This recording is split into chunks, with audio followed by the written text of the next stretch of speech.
দেখতে পাচ্ছ এখানে বেগুন ভেজেছি, এদিকে পটল ভাজা হচ্ছে।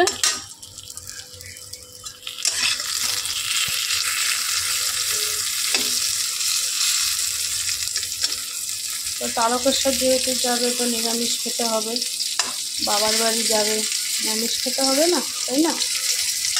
আর এদিকে আমি আলু কুচিয়ে রেখেছি, আমার ছেলে একদমই মানে ডিম ছাড়াও খেতেই পারে না। এখানে ডাল সিদ্ধ করে রেখেছি, সে রান্না হবে মটর ডাল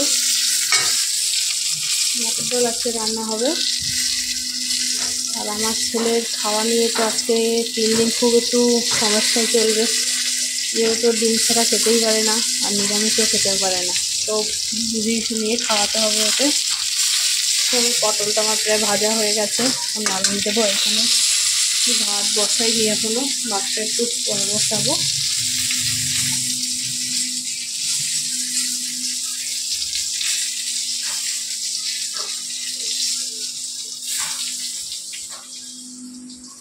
দেখো এখানে আমার মাছগুলো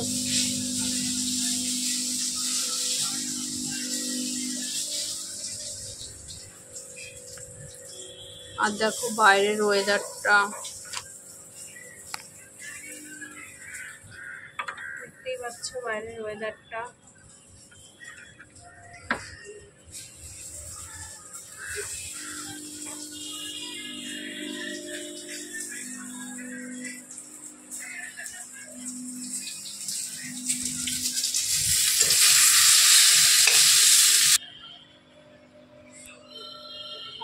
আর আমার সোমবারে আমি শীত প্রতিষ্ঠা করব। এখন আলুটা বসিয়ে দিই।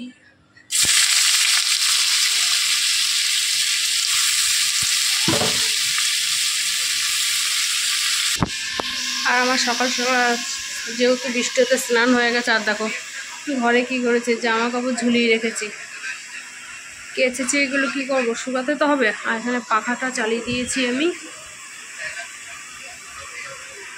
আর বাদ বাকি জামা কাপড় অন্য জায়গায় দিয়েছি, যেহেতু আমার এগুলো সব নাইটি আমার ভিজে আছে, তো শুকনো তো করতে হবে।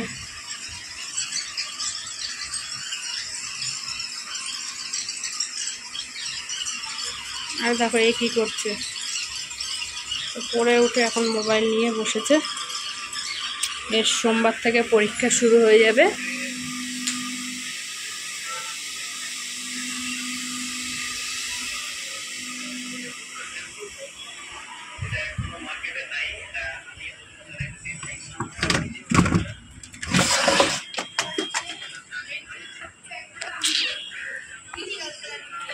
দেখো আমাদের আম গাছটা কত বড় হয়ে গেছে।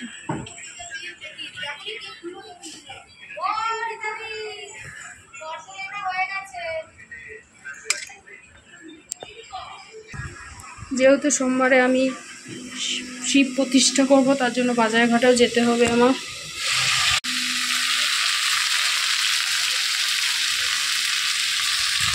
আমার ভিডিওগুলো তোমাদের যদি ভালো লাগে অবশ্যই লাইক কমেন্ট করো, আর আমার চ্যানেলটি সাবস্ক্রাইব করে দিও।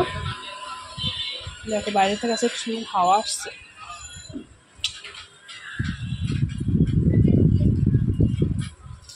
সামনে দেখতে পাচ্ছ শিউলি গাছটা, আমার শিউলি ফুল খুব ভালো লাগে। তা কার কার এই শিউলি ফুল ভালো লাগে অবশ্যই কমেন্টে জানিও।